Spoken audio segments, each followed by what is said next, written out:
네, 앞서 리포트에서도 보셨는데요. 관련 내용 전지현 변호사도 모시고 함께 이어가도록 하겠습니다. 네, 어서 오십시오. 반갑습니다. 자, 지금 리포트 보셨지만요. 이문정 검사 지난 3월 당시 윤석열 총장과 조남관 대검 차장 검사의 지시로 한 전 총리 관련 사건에서 직무 배제가 됐다 이런 주장을 하고 있습니다. 하지만 당시 대검은 임 검사를 해당 사건에 배당한 적이 없는데 무슨 소리를 하고 있느냐 이렇게 또 반격을 했어요. 네, 이 사건 가물가물하실 텐데 한명숙 전 총리 사건에서 이제 증인 3명이 있었는데 이들에게 검사가 위증을 교사했다는 의혹이 제기가 됐습니다. 그래서 작년 여름쯤부터 이렇게 감찰에 들어갔고 이문정 검사가 이제 9월에 감찰정책연구관이라는 직위에 이렇게 임명이 되거든요. 근데 감찰정책연구관은 법령의 규정이 없는 임의적 비직제예요. 그래서 쭉 이렇게 감찰이 진행이 되다가 이것과 관련해서 공소시효가 이제 3월이었거든요. 예. 그러니까 2월 달에 법무부에서 이문정 검사한테 중앙지검 겸임검사 발령을 냅니다. 그러니까 대검은 수사 지휘권만 있지 수사권이 없어요. 그러니까 이문정 검사한테 감찰했으니 수사하고 기소하고 하라는 거예요. 그래서 이제 이문정 검사가 이 사건을 수사하나 했더니 한 일주일 정도 있다가 3월에 이제 검찰총장이 이 사건과 관련해서 감찰 3과장을 주임 검사에다 임명을 한 거예요. 네. 그 이문정 검사가 내 사건을 왜 빼앗냐, 직무 배제를 시키냐 이렇게 주장을 했더니 검찰에서는 뭐라 그러냐면 처음부터 이문정 검사한테는 이 사건을 배당한 적이 없다. 검사의 보직은 법령에 규정이 되어 있는데 임의적 비직제 규정이고 예. 겸임검사 발령을 한다고 해서 왜 이게 배당을 했다고 봐야 되냐 지금 이렇게 반박을 했었습니다. 네. 일단은 지난 검찰 인사에서 한 전 총리 사건과 관련해서 법무부가 이문정 대검 감찰연구관을 서울중앙지검 검사로 겸임 발령했던 것도 논란이 됐었는데요. 예. 검찰의 부적절한 수사 관행 개선을 위한 법무부와 대검의 합동 감찰과 관련한 임 검사의 발언 함께 들어보시겠습니다.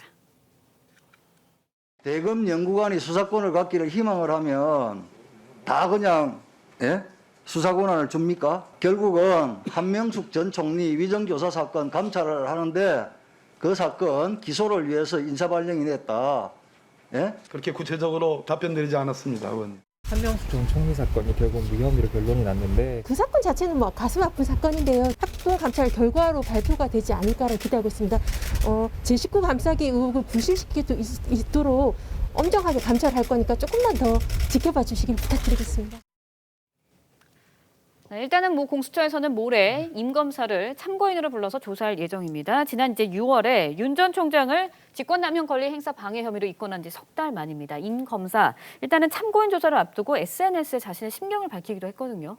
네, 이건 한명숙 전 총리 사건의 본질은 아닌 거죠. 돈을 받지 않았다 이렇게 결론 날 수 있는 사건도 아니고요. 수사 과정에서 검찰이 증인에게 위증을 강요했다 이런 얘기인데 물론 그런 절차적 문제가 있다면 분명히 책임을 져야죠, 당연히.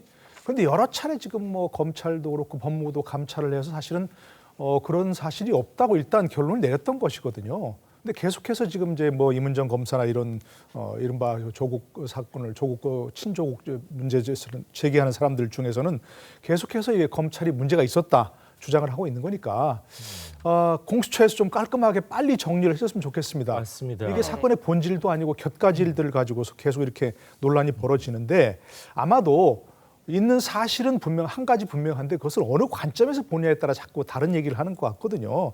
이문정 감찰 담당관, 현재 법무부 감찰 담당관이죠.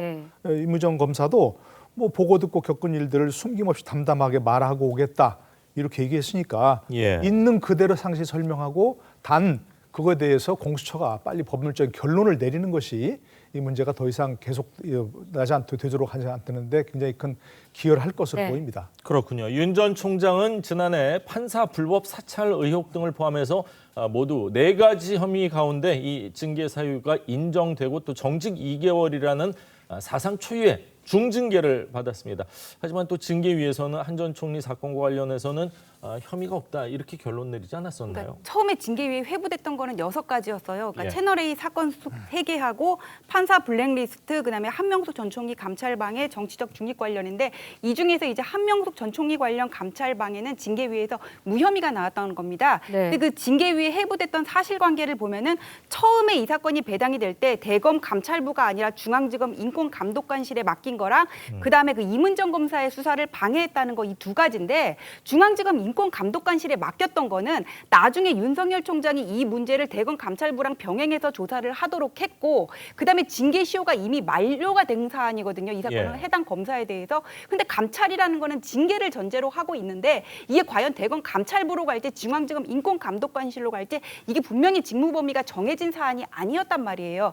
그래서 이것만 가지고는 감찰을 방해했다고 할 수 없고 이문정 검사 관련해서도 제가 지금 말씀드렸던 것처럼 법령에 따르면은 별로 문제되는 게 없었거든요. 그래서 수사를 방해했다고 볼 수 없다 이렇게 해서 무혐의가 내려졌었습니다. 지난 7월에 이제 법무부 대검과 합동감찰 결과를 내놓으면서 한 전 총리 모해 위증 교사 의혹에 대한 검찰의 처리 과정에서 부적절한 수사 관행 또 제19 감사기 정황이 확인됐다라는 결론을 내렸었거든요.